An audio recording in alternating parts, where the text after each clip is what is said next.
Hello guys, hello, this is for Gemini. Gemini, welcome dito sa aking channel, Kapalaran 888. Welcome guys. Alamin natin kung anong messages, vibration, gabay energy para sa lahat ng Gemini. So this is general weekly tarot reading guys.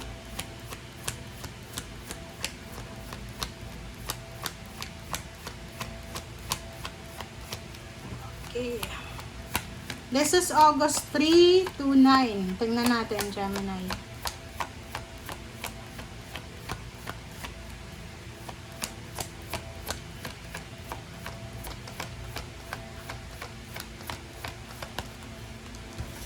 Okay, first card natin is Lovers.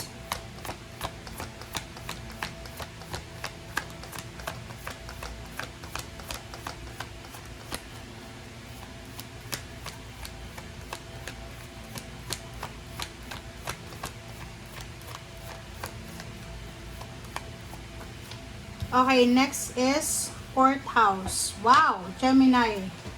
Gemini, sa nakikita ko sa iyo dito, sa linggong ito, posibleng merong mga, sabihin na natin, may mga civil na wedding, parang mabilis ang kasal ang mangyayari sa linggong ito. Or posibleng sa linggong ito ay nag-iisip kayo. You're planning para sa civil wedding, there's a pregnancy, unexpected pregnancy na kailangan magpakasal as soon as possible, parang ganun. Posible din na may mga papeles ka na kailangan ayusin, pwedeng mga yun, plano yung magpakasal, mga Senomar, ganyan, mga birth certificate, or meron din sa inyo dito na sabihin na natin na hiwalayan din yung mga nasa ibang bansa. May mga divorce, annulment, ganyan.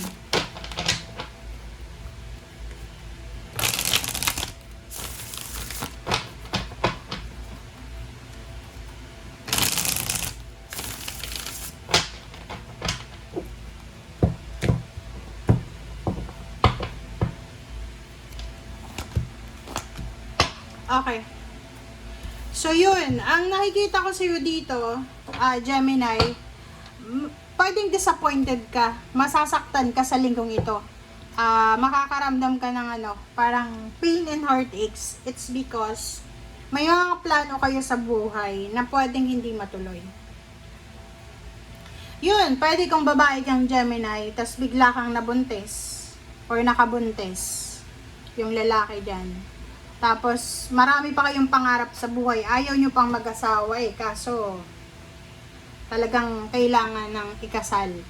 Kasi may batang lalabas. Parang gano'n. So dito sa barahan na to, sinasabi ng barahan na you're disappointed.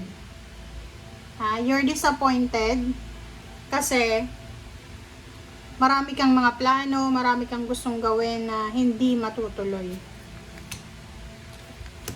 Pero, ang sabi ng baraha sa'yo, kahit may mga plano ka na hindi matutuloy, hindi yon rason para hanggang doon na lang, 'di ba?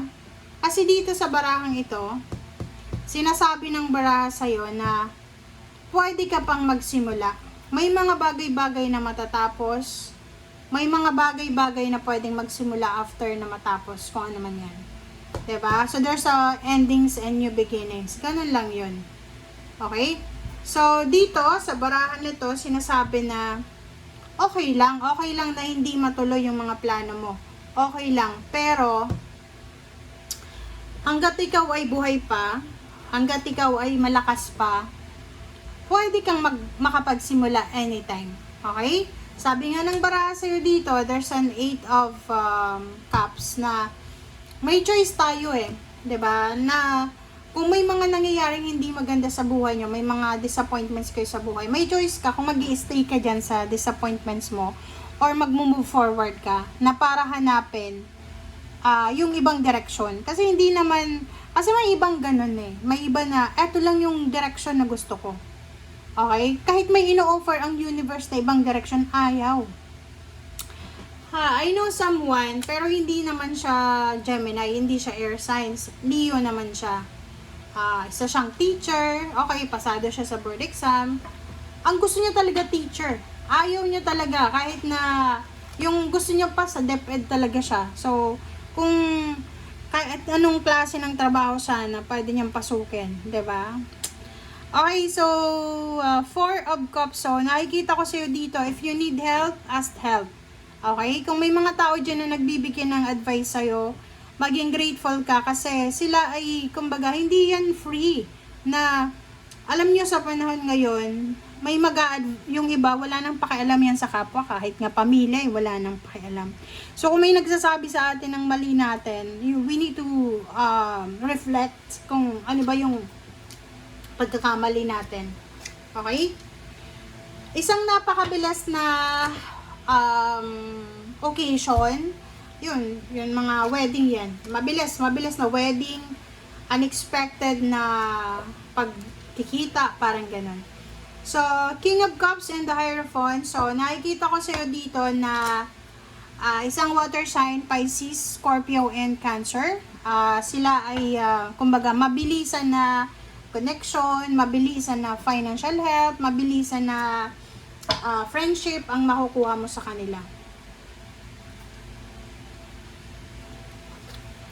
Okay, next is Nine of Cups. Nine of Cups.